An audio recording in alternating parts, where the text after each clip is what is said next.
എന്തോ ഇല്ല അങ്ങനെ ഡ്രൈവ് അങ്ങനത്തെ ചെറിയൊരു ഇടിപ്പ് പോലെങ്കിൽ ഫീൽ ചെയ്താൽ എടുത്തിട്ട് കുറച്ചായില്ല. ക്ലച്ചിൻ്റെ ചെയിൻ ആണ് റീപ്ലേസ് ചെയ്യാൻ പോകണല്ലേ. അതുപോലെ കിട്ടേക്കാളില്ലേ. ഈ ഓയിൽ എത്ര നാൾ കൂടുമ്പോൾ മാറ്റണം? 3500 മാറ്റണമല്ലേ? നമ്മുടെ മാറ്റിട്ടില്ല. കുറവുണ്ടോ ഓയിൽ? ഇന്നിറങ്ങി കിടക്കും ഓയിലിൻ്റെ അത്? ഇല്ലില്ല, എഞ്ചിൻ്റെ അകത്ത് ആ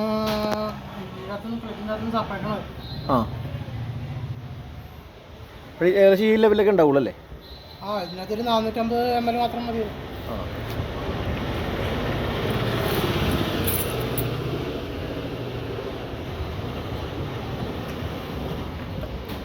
അത് ടെൻഷനാണോ?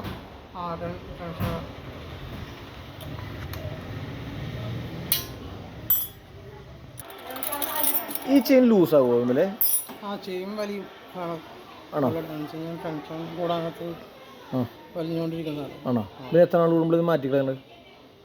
ചെയിനത് ഫുൾ അഡ്ജസ്റ്റ് ചെയ്യാനുള്ള സംവിധാനം ഉണ്ട്. പിന്നെ കൂടുതലായി കഴിഞ്ഞാൽ സാധനം മാറിക്കളയാണ്. കൂടുതൽ ഇതൊരു ലൂസ് വരാൻ മാറിക്കളാണ്. ആ ശരി.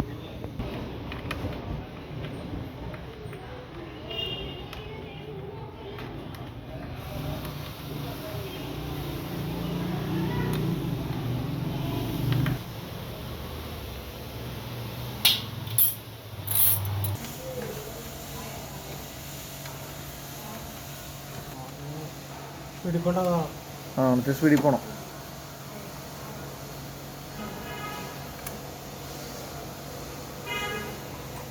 ക്ലച്ച് നമുക്ക് മറ്റേ 5-ന്റെ ക്ലച്ച് ആക്കാം അല്ലേ?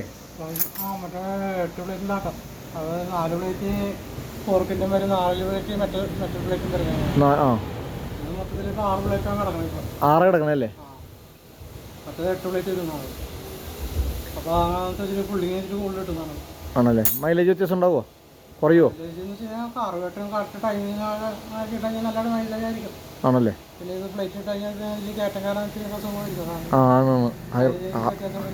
ആണല്ലേ? ആ എന്നാൽ നോക്കണം. നമുക്ക് ചെയ്യാം. അടുത്ത വർക്കിൽ നമുക്ക് ചെയ്യാം. ഇപ്പോൾ ടൈമിംഗ് എന്തായാലും നല്ല ഇതാണ്. ടൈമിങ് കാർബറേറ്റർ കൊണ്ട് നോക്കി കഴിഞ്ഞാലേ ധൈര്യത്തോടെ എനിക്ക് വണ്ടി എടുത്ത് പോകാമല്ലോ. കാര്യം അങ്ങോട്ടും ഇങ്ങോട്ടും കൂടി ഒരു 500 കിലോമീറ്റർ ഓടുന്നു. അതെ, ഒരു മണിക്കൂർ ബ്രേക്ക് ഉണ്ടാവുള്ളൂ. ഞാനൊന്ന് ട്രിവാൻഡ്രം അപ്പുറം പോകണം.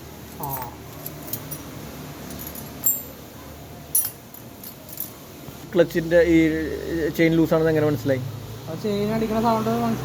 ഉണ്ടായിരുന്നോ ചെയിൻ അടിക്കുന്ന സൗണ്ട്? പക്ഷേ എനിക്ക് ശ്രദ്ധപ്പെട്ടില്ല. ആണോ? ക്ലച്ച് ക്രാങ്കിൻ്റെ അല്ല അത് ഇതിൻ്റെ ആണല്ലേ?